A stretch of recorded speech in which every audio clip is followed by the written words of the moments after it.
podcast consacré au cinquantenaire de l'Union africaine qui va être le sujet de notre édition d'aujourd'hui.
Dans le cadre donc de cette soirée commémorant le cinquantenaire de l'Union africaine, nous avons eu le plaisir d'interviewer Monsieur Selemani Mossi, ambassadeur de Burundi en Égypte.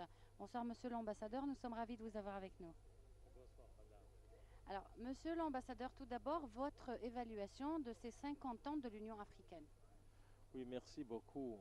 L'évaluation que nous pouvons faire pour les 50 ans de l'Union africaine, c'est que nous avons eu quand même une très belle occasion, une très bonne occasion pour être ensemble et pour essayer d'avoir un cadre solide pour faire différents échanges.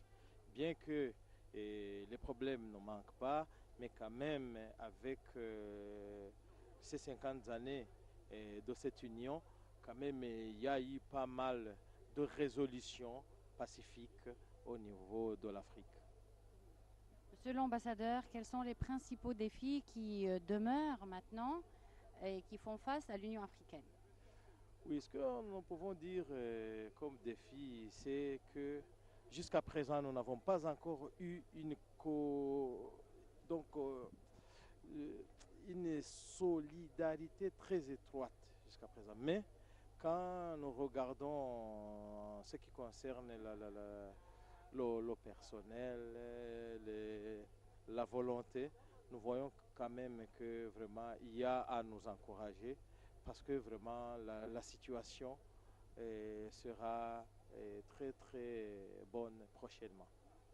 Mais justement, les principaux objectifs pour prochainement, quels sont-ils? Voilà, les différents objectifs pour prochainement. Il y a d'abord cette union-là. Vous savez que l'union fait la force. Et aussi, quand nous sommes unis, c'est-à-dire qu'il arrivera un jour où nous aurons aussi à avoir des intérêts communs et où aussi nous pouvons avoir à résoudre les différents problèmes dans les différents pays ensemble. Ça, tout ça, ce sont des atouts que nous attendons vraiment de l'Union africaine.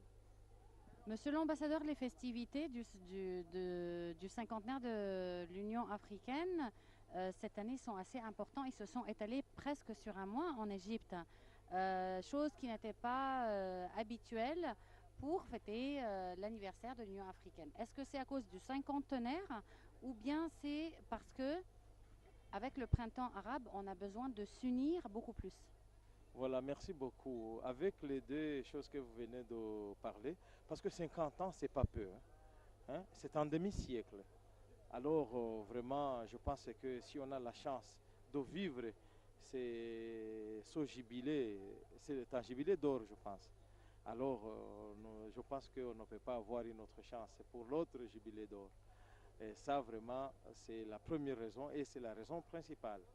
Mais aussi, si vous dites le printemps arabe, oui. Bon, oui, mais ce que moi je peux dire, c'est que c'est une très bonne occasion pour essayer d'être ensemble et essayer de faire la promotion d'entente mutuelle. Oui.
Monsieur l'ambassadeur, nous sommes ravis de vous avoir avec nous, surtout que ce soir vous êtes la vedette de cette manifestation. Alors dites-nous pourquoi la Côte d'Ivoire est la vedette et que va-t-elle présenter ce soir?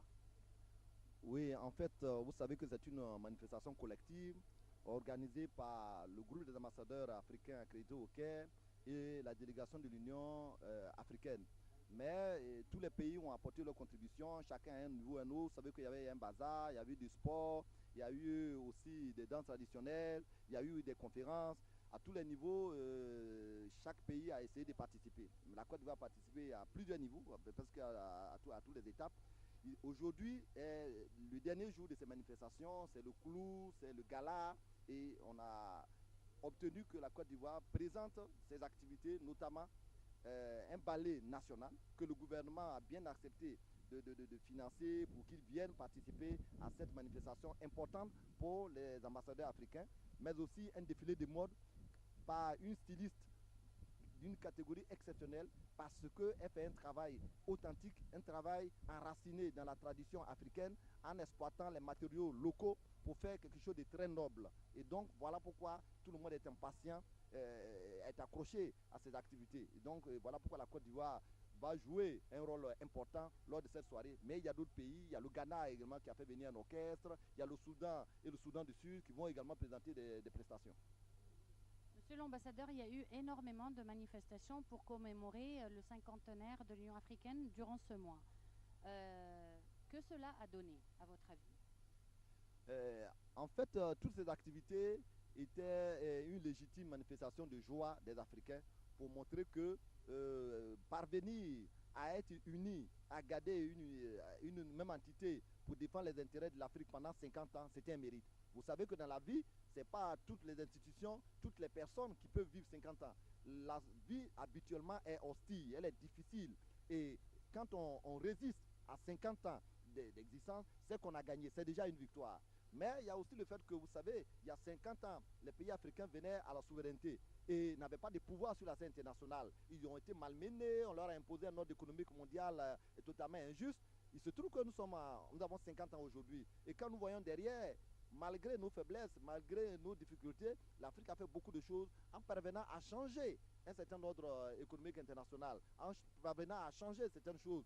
Situation politique, par exemple, on a pu mettre fin totalement à la colonisation, on a pu mettre fin totalement à l'apartheid. Et aujourd'hui, l'Union africaine a une voix qui porte. Vous ne pouvez plus prendre une décision internationale sans que l'Union africaine intervienne.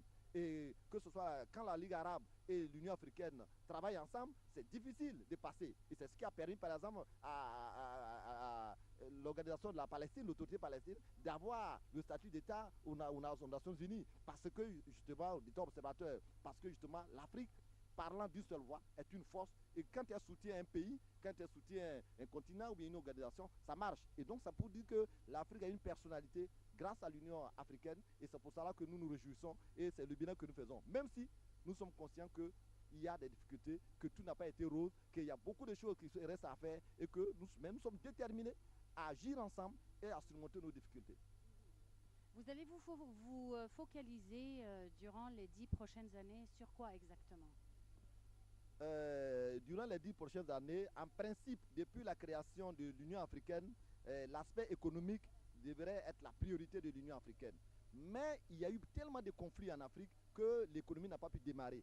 Et heureusement, l'Afrique a développé une expertise en matière de règlement des conflits qui lui permet maintenant de faire face à ces conflits très rapidement, de les maîtriser, d'éviter qu'elles s'étendent, qu'elles bloquent les États dans leur développement. Donc, on peut dire que l'économie va être un peu libérée. Mais ensuite, il n'y a pas que ça. Vous savez que l'Afrique a formé des cadres, on a formé des experts. Aujourd'hui, nous avons une capacité de réflexion, de conception de nos propres problèmes, de nos propres projets, de manière à ce que ça puisse avancer. Et vous savez, l'économie, l'Afrique a décidé que, l'Union africaine a décidé que l'économie devait marcher à travers les ensembles sous-régionaux. L'Afrique de l'Ouest, l'Afrique australe, l'Afrique de l'Est et l'Afrique du Nord. Et grâce à ces ensembles et à leur intégration progressive, toute l'Afrique va être intégrée et on est sûr donc que l'économie va être développée. Donc c'est pour dire qu'aujourd'hui l'Afrique est préparée pour rebondir. Ce n'est pas pour rien que dans le monde, sur 10 pays qui sont en croissance très forte, c'est-à-dire au-delà de 8%, sur 10 pays, il y a au moins 7 qui sont en Afrique.